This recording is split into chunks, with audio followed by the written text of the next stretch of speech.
선생님 기도 말씀처럼 은혜 성령께서 운행하시고 형제 자매님들 신령과 마음 중에 속세에 묻은 분유한 일들이나 곤란한 문제들이나 이런 것 때문에 마음이 막혀서 말씀 들리지 않는 일이 없도록 모든 것들을 다 떨쳐버리고 오직 말씀에만 집중해서 저희 성령의 증거로 은혜 가운데 들을 수 있도록 신령과 마음을 예비해 주시고 지켜 주장하시길 주님을 기도합니다.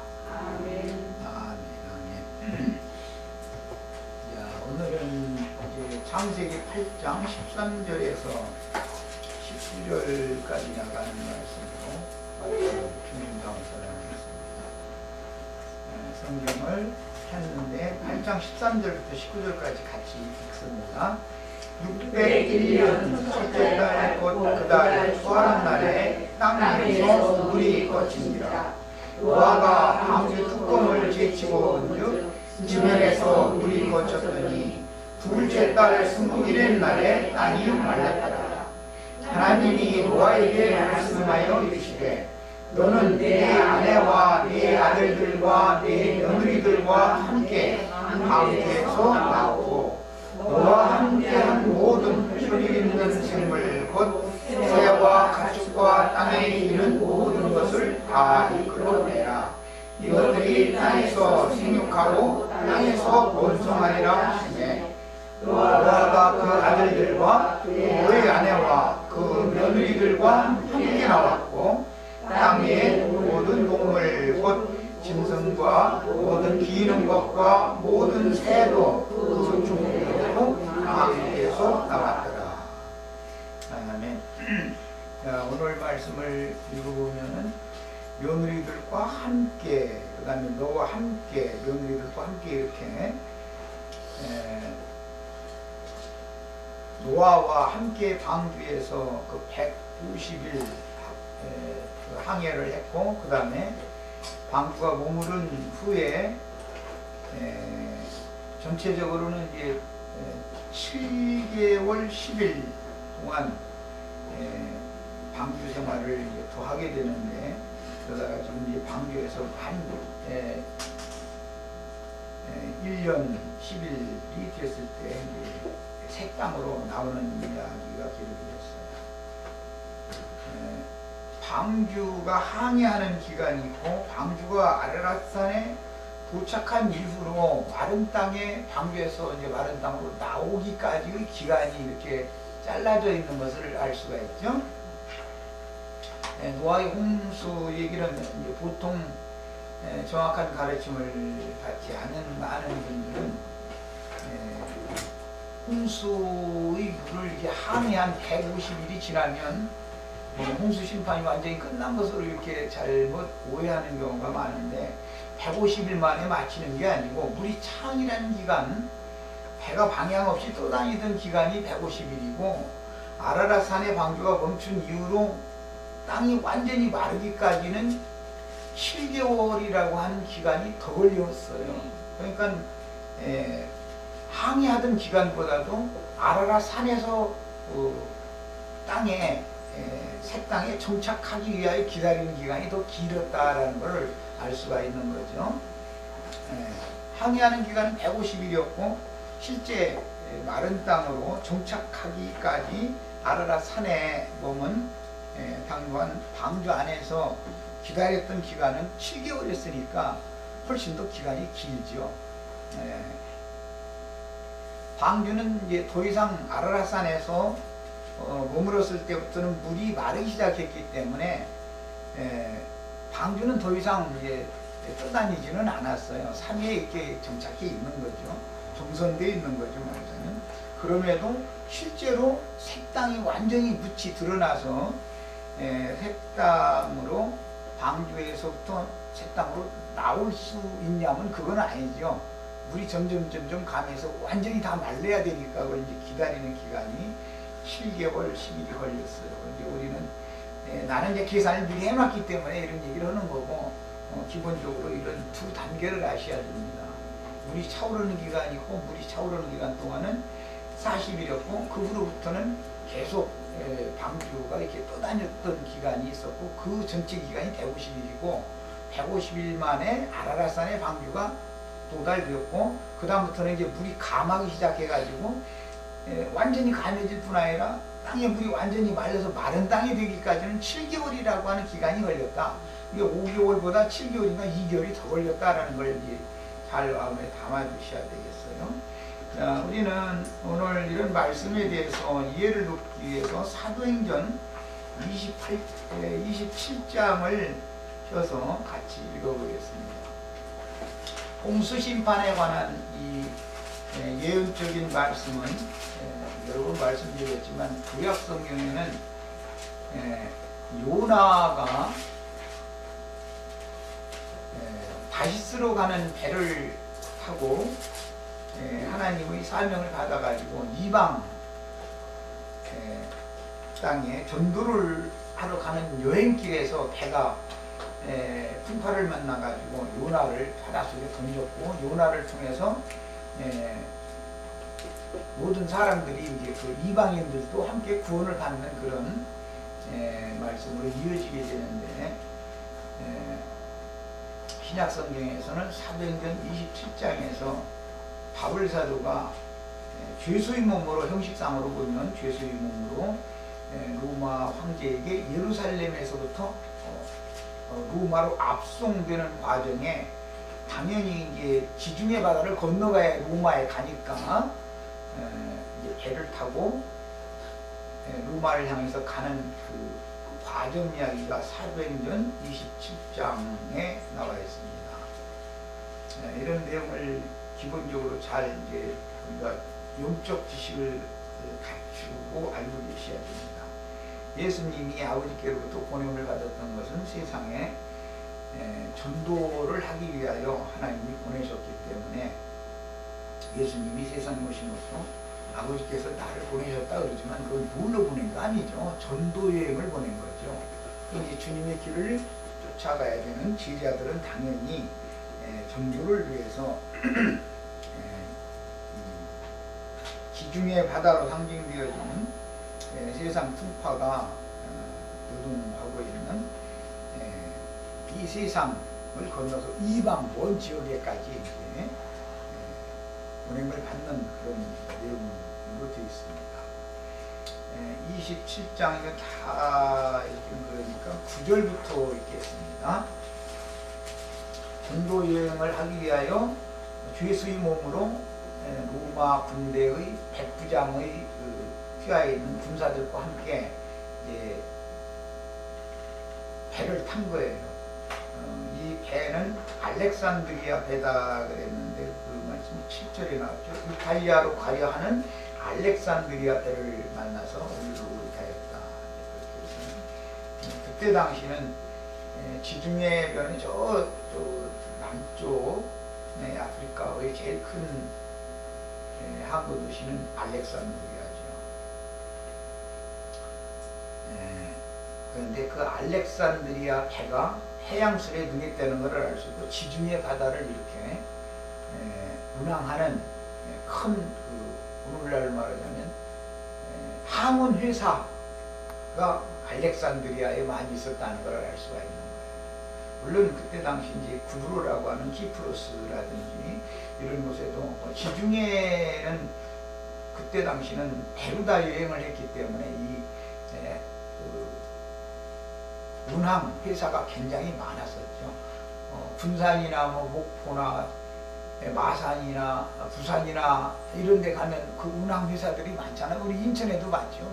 섬으로 이렇게 연락선을 다 보내야 교통수단이 되니까 그런 것이죠. 그 밑에 버스 회사가 많은 것이 이렇게 많은 거죠. 자, 그걸 생각하시면 됩니다. 자, 9절부터 읽습니다. 여러 날이 걸려 금식하는 절기가 이미 지났으므로, 여기 금식하는 절기라는 용어가 나왔는데, 이 말씀은 레위기나 민수기, 신명기 등에서 나온 말이어서, 절기 중에 7월 10일 날은 무슨 절기죠?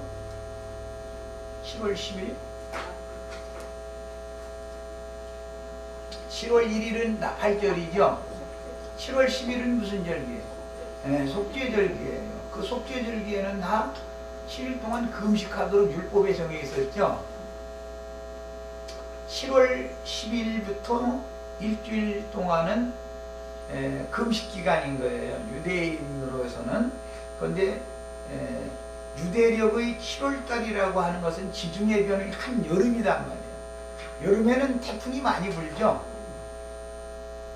금식 기간이 지났으니까 7월 17일이 지났다 이제 이 말인데, 그 후로는 태풍이 많이 이제 오는 거예요. 우리나라는 한 9월경쯤에 태풍이 많이 오죠. 여기 이제 지중해에서는 이 7월 말서부터 8월 한 달 동안은 한여름이지만 태풍이 많이 부는 이제 계절로 들어가는 거예요. 그런 뜻이에요. 금식하는 절기가 이미 지났으므로 항해하기가 위태한지라, 이 말은 그 말이에요. 금식하는 절기가 지난 다음에 한 달여 동안은 항해하는 것을 두려워했단 말이에요. 그때 당시 태풍이 많이 일기 때문에 그랬었던 거예요. 바울이 그들을 구원하여 말하되, 여러분이여 내가 보니 이번 항해가 항을과 배만이 아니라 우리 생명에도 타격과 많은 손해를 끼치리라 하되, 여기 보면 하물이라는 말이 나왔고 배가 있고 사람 얘기가 나왔죠. 하물은 사람들이 어디 여행하다 보면은 다 여행 가방들이 다 있게 마련이죠. 그걸 다 하물이라고 그러죠. 그 다음에 하물을 싣고 가는 배는 뭐 하물이 더 중요한 게 아니라 이건 하물선이 아니고 사람을 이렇게 운송해주는 그런 배였으니까 더 중요한 건 사람이죠. 하물, 배, 우리 생명 세 가지를 다 이렇게 염두해 주세요. 타격과 많은 손해를 끼치리라 하되, 백부장이 선장과 선주의 말을 바울의 말보다 더 믿더라. 이 말은 선장과 선주는 한 푼이라도 이번 항해 그냥 잘하면 이 많은 손님이 지금 276인인가 이렇게 되니까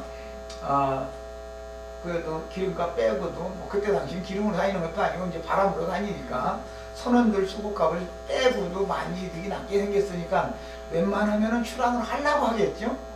선주 입장에서는 그럴 거 아니겠어요.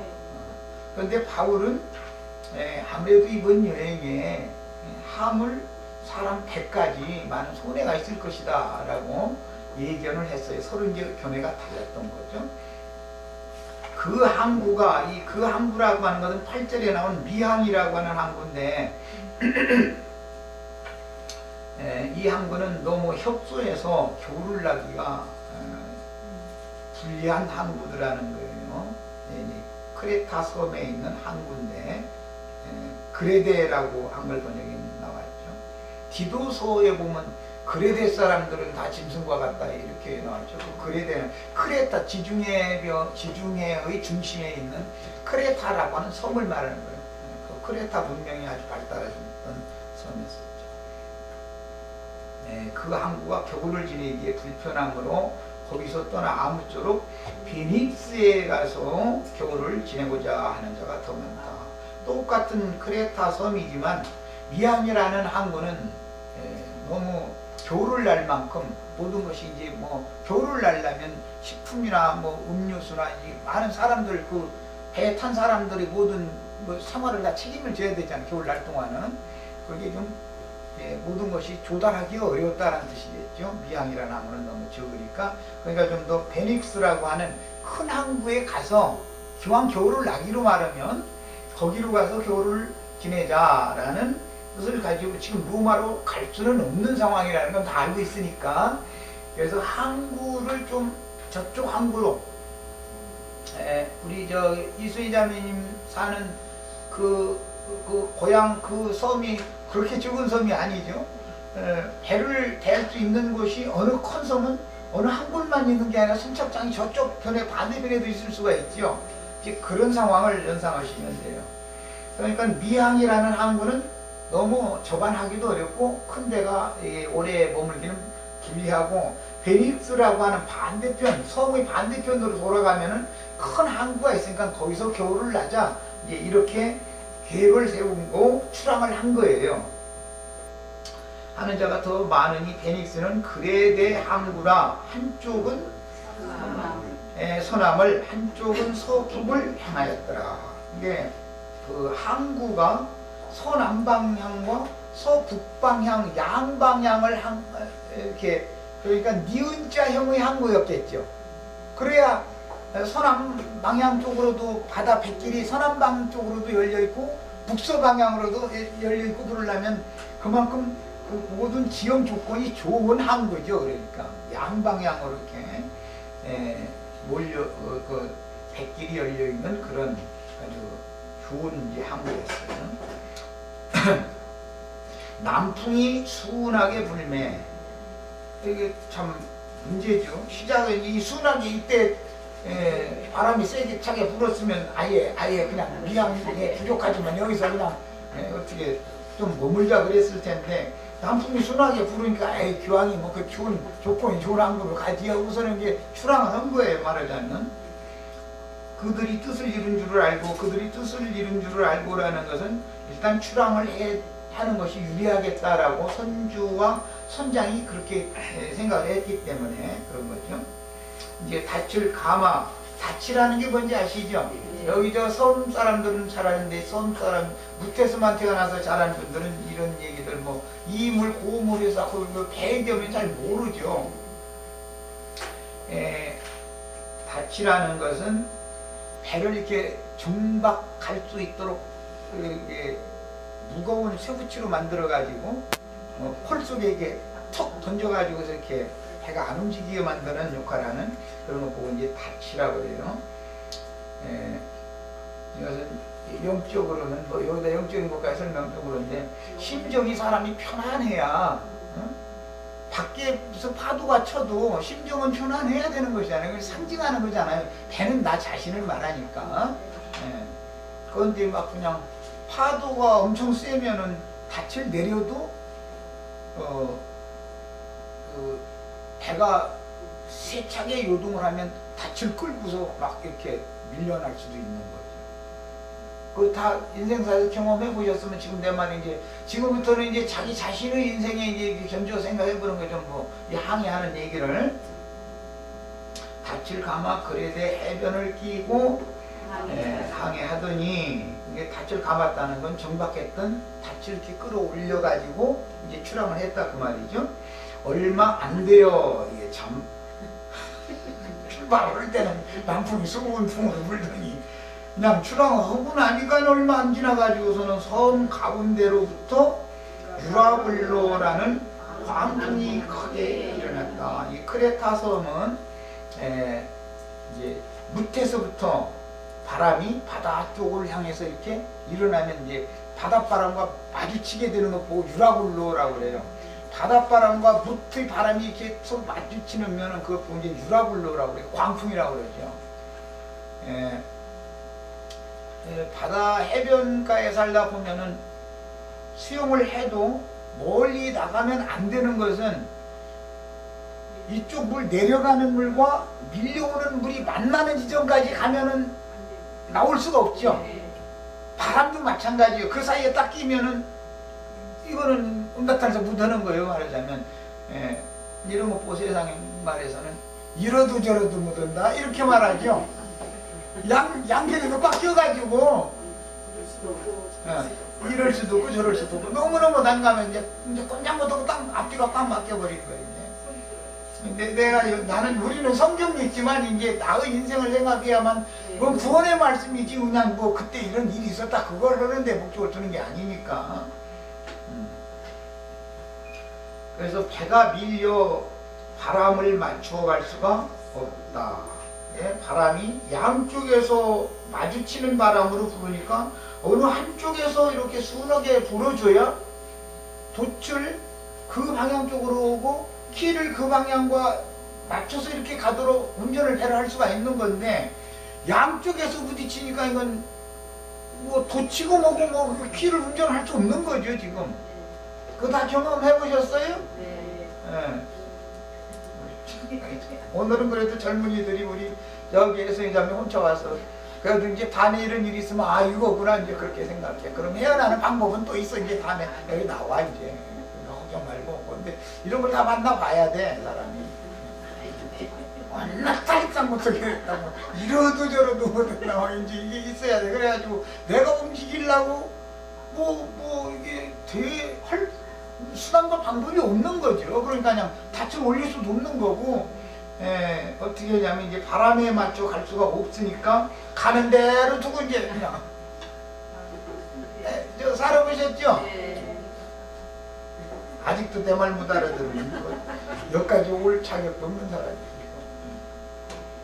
가는 대로 두고 쫓겨가는 거예요. 이게 바람 치는 대로 물결 치는 대로라는 말이 이 말이죠. 고장을 끄떡끄떡 하는 거면 그럼 한번 경험해봤는 거예요. 쫓겨가다가 가보다라는 작은 섬 아래로 지나서 간신히 이제 작은 섬이 있으니까 바람이 잠깐 이렇게 센 바람이 막아주는 이제 그 지점을 이제 지나가는 거죠. 그런데 지금은 운전할 수 있는 상황은 아니고 지금 쫓겨가는 중인데 이제 이렇게 된 거예요.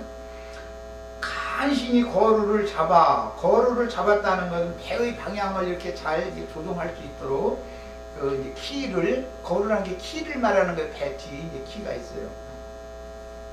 끌어올리고 줄을 가지고서 선체를 둘러 감고, 이거 뭔가 줄을 가지고 선체를 둘러 감았다 이 말은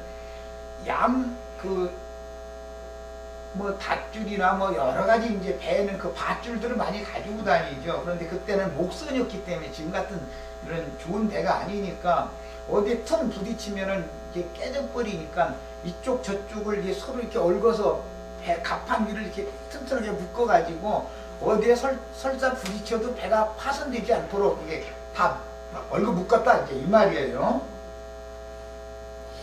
최선을 다해보는 거죠. 이것도 한번 해보셨죠? 알만한 사람한테 가서 돈 있는 대로 다 빌려도 보고 하여튼 이제 얼개설개 다 이렇게 그냥 다 얽어 놓는 거예요. 그런데 많이 얽어 놓으면 손해가 더 나. 제 말 맞아요, 안 맞아요? 대추나무에 연걸리도 돼버리면 나중에 감당 못해요, 이거. 근데 사람은 반드시 이렇게 위기가 닥치면 이걸 첫 번째 하게 돼 있어요, 이게. 그래도 또 작은 섬 아래로 지나가니까 잠깐 바람이 큰 피해가 없는 사이에 이때 이제 막 깨가 막 나오는 거죠. 왜 웃었어? 그리고 이제 끌어올리고 줄을 가지고 선체를 둘러서 감고 스르디스에 걸릴까가 두려워요. 이 스르디스라는 건 모래톱이라는 말인데 바다 눈으로 보이지 않지만 그 갯벌 지나서 저쪽에 가면은 이렇게 둔덕이 많은 어떤 모래톱이 있죠. 그것이 감춰져 있는 것이죠. 그 모래톱에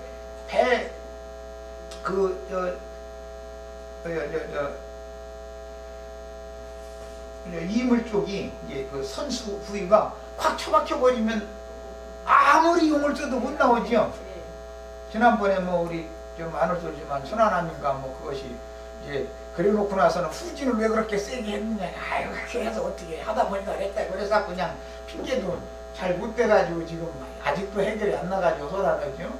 무언가에 그냥 그 선수 부위가 모래톱에 콱 가동 속력이 있기 때문에 콱 처박혀 버리면 아무리 후진 엔진 기어를 넣고서 나오려고 해도 안 나오는 거죠. 이제 그러면 이제 배가 더 여러 가지로 어려움이 자꾸 생길 수밖에 없겠죠. 사람은 벌써 감을 잡는다는 거죠. 이러다가 내가 이렇게 내 인생 운전을 경영을 이렇게 하다가 보면은 내가 빠져나올 수 없는 함정에 내가 확 처박힐 수도 있겠다고 사람이 생각을 예견을 못하는 사람은 없죠. 그래서 두려워하여 연장을 내리고 그대로 쫓겨갔다 그랬는데 이제 여기 연장을 내렸다라는 말은 실제로는 제일 중요한 연장은 이제 닻을 내린 것이죠. 바람을 맞으면 안 되니까 속도를 낮춰야 된다는 말이에요. 스르디스에 그냥 떠밀려가던 배의 강한 속도가 있는데 그대로 갖다 콱 스르디스에 처박혀 버렸다가는 이걸 도저히 어떻게 할 수 없다는 걸 이제 그 사람들은 항해져 있으니까 알으니까 바람을 힘을 안 받게 하기 위한 모든 조치를 했다 이 말이죠. 그것도 다 경험이 있으시죠? 수단 방법을 다 해보는 거예요. 일단은 이런 일이 벌어지면 우리가 풍랑으로 심히 애쓰다가 이튿날 사공들이 짐을 바다에 풀어버리고 그랬어요. 사공들이 하물을 싹 버리더라는 거예요. 자기 가지고 가서 그 유흥에 쓰려고 그거 다 여행 가방 다 실은 거 아니겠어요? 그런데 상황이 이렇게 되니까는 우선 내가 사는 게 중요한 것이지 배의 하물이 더 중요하진 않지 지금. 이렇게 버려봤어요? 대답은 잘하시는데 안 버려봤으면 뭐. 배를 자꾸 이제 가볍게 하기 시작하는 거예요. 지금부터는 다 끓이고는 절대 못 가니까 지금부터 그 말이에요. 사공들이 짐을 바다에 풀어서 버리고 사흘째 되는 날에 배의 그 다음에는 기구를 이 배에 있는 모든 기구들이 없으면은 이제는 하늘에 맡길 수밖에 없게 되겠죠. 선객들뿐 아니라 선원들도 기구가 없으면 배를 조종을 못하는 거잖아 지금 이제. 우선은 제일 더 중요한 것은 사람의 생명이기 때문에 배를 가볍게 할 수 있는 최선을 다해보는 것이죠. 이거 얘기하면은 다 도망갈까 마서니까 그냥 각자한테 맡겨서 이제 뭐 남이 와서 뺏어가는 것도 아니고 자신들이 손으로 다 버렸다 그랬어요. 그러하는 것이 많으시면 버리는 것이 살려면 버려야죠. 살려면 여러 날 동안 해도 별도 보이지 않았다. 이게 낮인지 밤인지 구분도 못하는 상태로 여러 날이 지났다. 이제 실제는 14일 동안 이게 이제 이 항해를 한 건데 2주가 지나도록 한 건데 큰 풍랑이 그대로 있음에 구원의 여망마저 없어졌더라. 이제는 포기하는 거죠. 아 이제는 우리는 다 죽었다. 꼼짝없이 죽었다. 이제 여기까지 온 거죠. 여러 사람이 오래 먹지 못하였음에 뱃멀미 해보신 분은 뱃멀미 안 해보신 분은 모르죠. 뱃멀미는 뭐 차멀미로 보다 훨씬 더한다는 거거든요. 그런데 난 배 타면 못 쓰라고. 참 재밌어. 배가 흔들리면 약간. 바울이 가운데 서서 말하되 여러분이여 내 말을 듣고 글에 대해서 떠나지 아니하여 이 타격과 손상을 면하였더라면 죽을 뻔하였느니라. 내가 너희를 권하노니 이제는 안심하라. 너희 중 아무도 이제 줄쳐놓습니다. 생명에는 아무런 손상이 없겠고 오직 또 줄쳐놓습니다. 백분이라. 네. 배는 결국은 버려야 되는 때가 오는 거죠. 이제 배는 내 생명을 구원해주는 도구이면서도 생명의 구원을 받으면 배를 버릴 수밖에 버려야 되는 때가 이제 오는 거죠.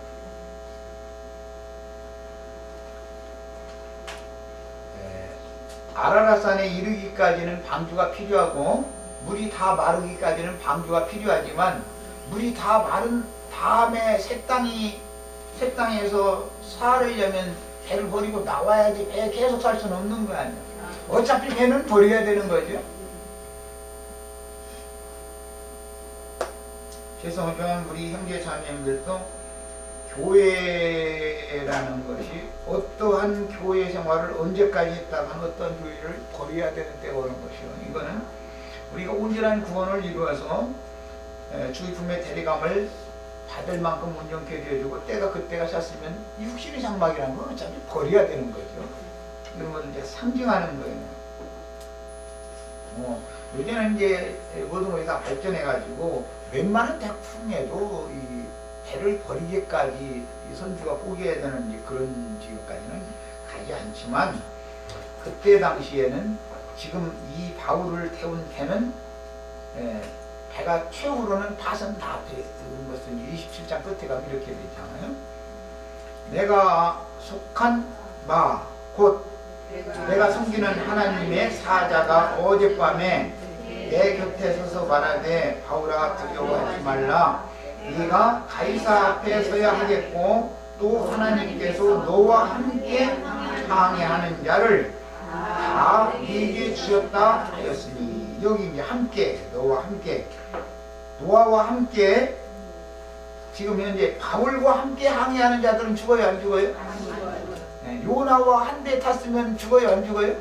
절대 안 죽어요. 그러니까 이게 소망은 여기, 생명의 소망은 여기 있는 거예요. 그런데 배에 있는 물건들이라든지 그 기구라든지 뭐 화물이라든지 이런 거 계속 안 버리고 저기 내 가방이랑 버리지 말라고 서로가 이렇게 하면은 살 수 있어요, 없어요? 그러니까 말 잘 들어야 돼. 바울 사도가 하자는 대로 해야 돼, 이제 지금부터는. 선장 말이 다 맞는 게 아니에요, 이제. 선장은 세상 경험은 많지만 바울의 하나님이 지금 바울을 로마로 보내려고 작정했기 때문에 하나님의 뜻이 반드시 이루어진다라는 계시를 했어요. 그래서 너와 함께 있는 자를 다 네 손에 맡겼으니까, 너한테 붙였으니까, 사람은 절대 생명은 손상을 받지 않는다. 그러나 모든 물품이나 배까지 다 이제 버려야 되는 거예요. 그리고 사람만 이제 멜리데 섬이라는 곳에 이렇게 무사히 이제 당도하는 얘기로 이제 이어지죠. 그 멜리데라는 말이 꿀이 흐르는 땅이라는 뜻이죠. 젖과 꿀이 흐르는 땅 잘 아시죠? 그건 지중해 바다에 멜리데라고 하는 말타라고 하는 섬, 말타섬 그 경관 좋은 그 이런 거 인터넷 이런 데서 사진 이런 거 보지 않았어요? 말타섬이라고 그래요. 말타, 멜리데라는 섬은. 그런데 거기 이제 영적인 뜻은 꿀이 흐르는 땅이다, 그런 의미를 갖고 있어요. 섬에서 무슨 꿀이 흐르겠습니까마는 그래도 의미가 그렇다는 거예요. 그러므로 여러분이요 안심하라. 나는 내게 말씀하신 그대로 되리라고 하나님을 믿노라. 그런즉 우리가 반드시 한 섬에 걸리리라 하더라. 그 한 섬이라는 것이 이제 28장에 보면 멜리데라는 섬이죠. 말타라고 하는 섬에 도달을 드리게 됐어요. 27절부터 들어갑니다. 10달째 되는 날 밤에 우리가 아드리아 바다에서 이리저리 쫓겨가다가 자정쯤 되어 사공들이 어느 육지에 가까워지는 줄을 짐작하고 물을 재보니 20길이 되고 가다가 다시 재니 15길이라. 그러니까 14일 동안 배가 이리저리 쫓겨다니는 바람에 따라서, 그 풍랑에 따라서 사람이 제어하지 못하고 바람과 파도가 배를 움직였죠. 사람이 이건 움직인 게 아니죠. 내 힘으로는 나에게 엄습해오는 어떤 풍파를 제어할 수 없는 이제 경험을 해보시면 27일 동안 이걸 이제 경험을 해본 거예요. 이게 뭐든지 때가 있다. 그냥 나는 이런 것 때문에 안심해라. 비바람이라는 것은 반드시 지나가는 것이지 365일 계속 하는 법은 절대 없다. 그런데 일단은 배를 가볍게 해라. 자꾸 그 얘기하는 거예요. 일단은 자꾸 가볍게 하면 빨리 지나가고 안전하게 반드시 생명의 날이, 구원의 날이 온다. 인생을 살다 보면은 어떤 어려운 고비라는 것은 365일 계속되는 일은 없죠. 뭐 얼만큼 이게 지나가다 보면은 새로운 환경이 오게 마련이죠. 이런 것을 잘 생각해 보면 이 우주의 이런 질서가 인생사를 그대로 반영한다는 것을 알 수가 있는 거예요.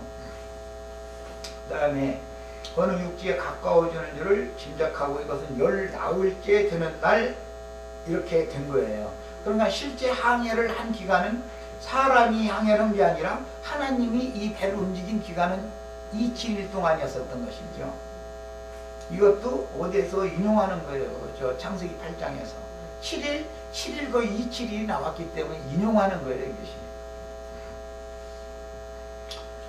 물을 재보니 20길이 되고 좀 더 가다 보니 15길이라 암초에 걸릴까 하여 이제 점점 물이 깊이가 약해진다는 뜻은 육지에 가까워진다는 것을 보여주는 것이고, 조심해야 될 것은 이제 육지에 가까운 바닷가에 큰 바위돌들이 이렇게 눈으로 보이지 않는 그 속에 이게 있을 수가 있죠.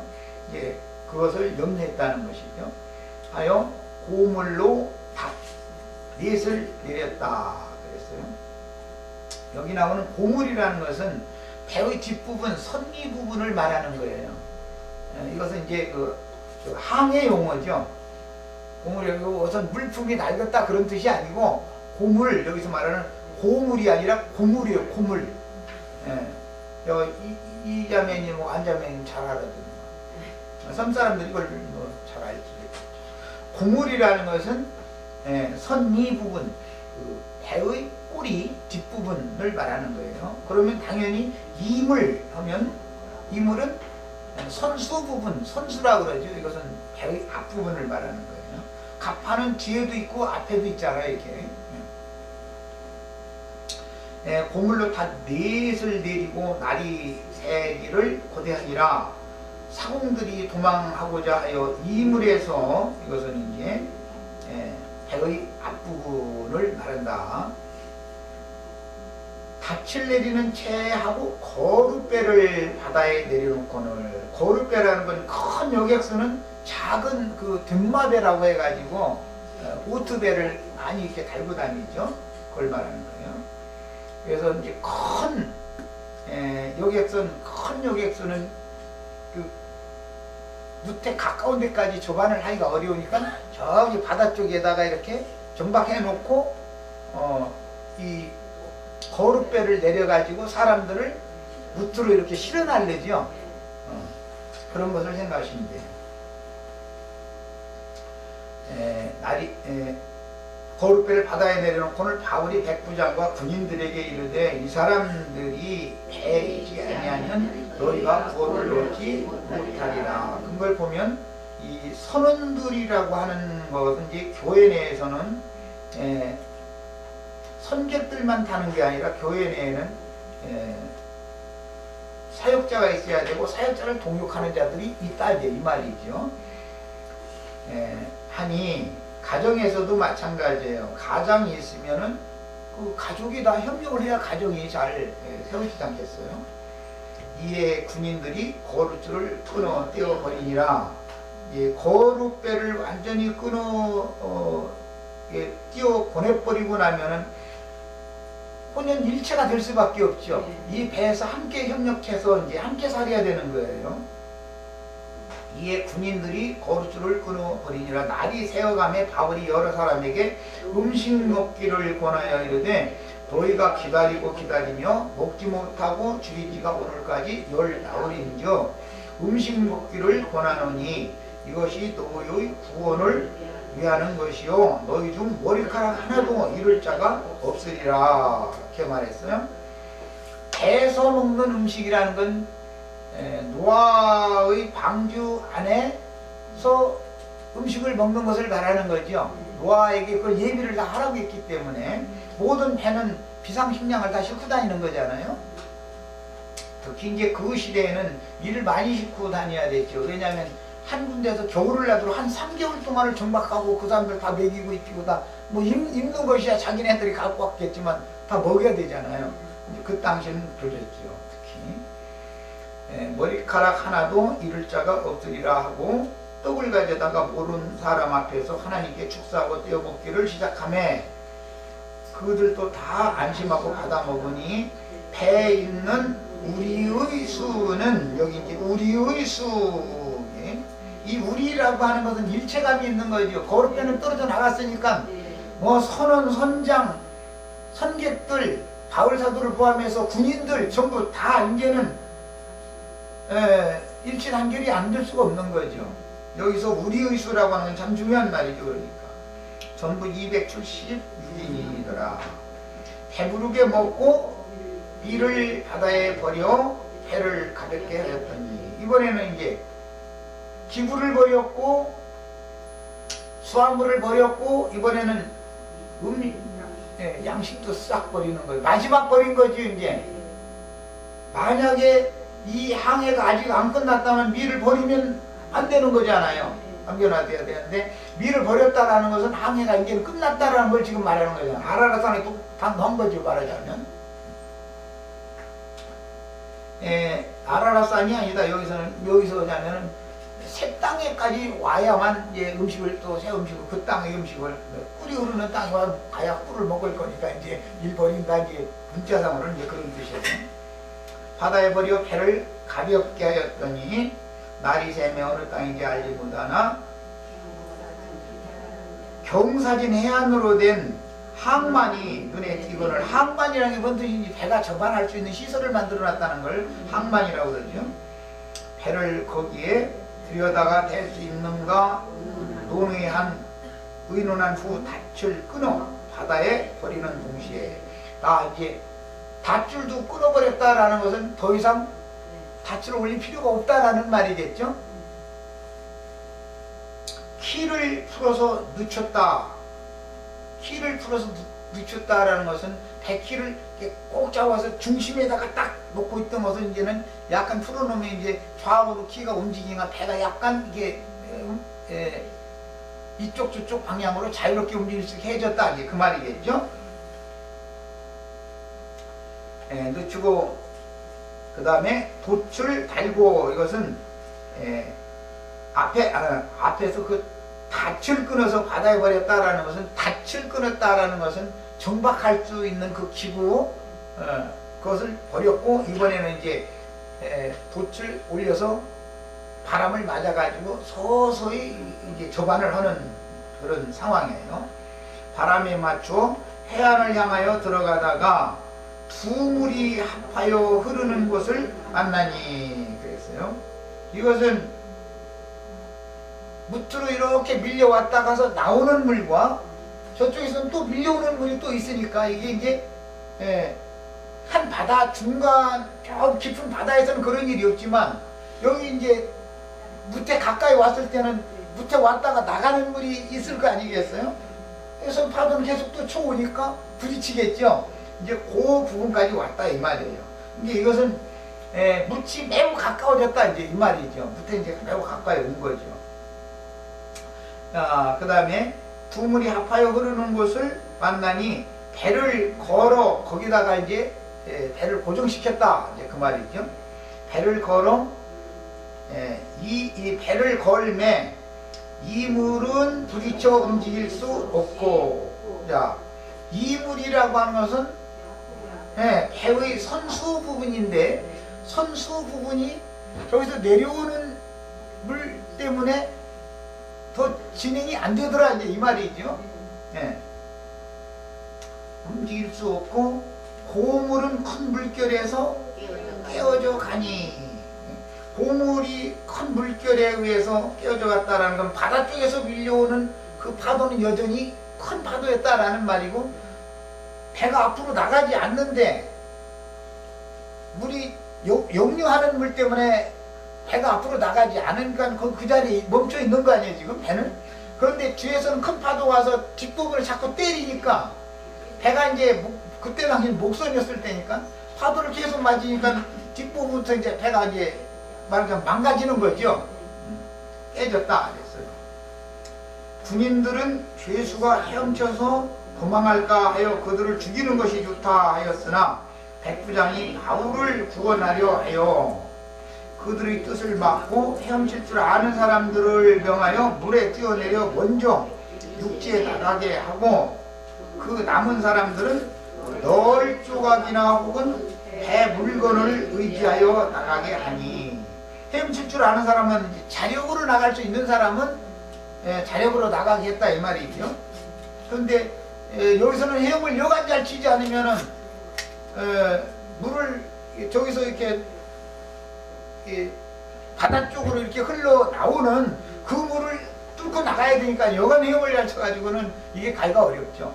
배도 지금 거기 물에 부딪혀서 배도 진행이 안 되는 판인데 그러니까 이제 이 사람들은 대부분은 젊은 군인들이었을 거라는 걸 여기 이제 알 수가 있고 뭐 선교 중에서도 젊고 이제 힘 있는 사람들은 다 그렇게 갔겠죠. 그리고 또 선원들은 뭐 헤엄에 능란할 테니까 다 가고 손님들만 이제 남은 걸 말하자면 이렇게 생각하면 되겠어요. 힘없는 손님들은 어떻게 하냐면 널 조각이나 배 물건들을 의지하여 나갔다. 그래가지고 사람들이 다 상륙하여 구조가 됐다 그랬어요. 사도행전 27장을 이렇게 길게 읽으면서 그때 당시는 바불사도를 태운 큰 이제 여객선 배가 로마로 가기 위하여 출항을 했다가 그 유라굴로라고 하는 광풍을 만나가지고 14일 동안 이렇게 곤경에 처했던 이런 사건이 성경에 기록이 됐어요.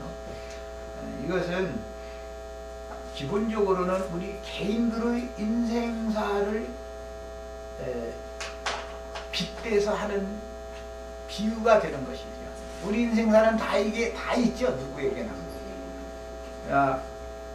이처럼 세상의 물결이 흉흉한 이 가운데에서 구원을 받아서 교회 안에 들어온 사람들이 이제 배에 탄 사람들이에요. 또 이 사람들은 그 배를 타고 주님의 나라로 항해하는 거잖아요. 지금 개인의 인생도 비유가 되지만 여기서는 주로 영적 비유를 하는 것이 영적인 말을 하고자 하는 것이니까 교회 생활을 염두에 둔다 이거예요.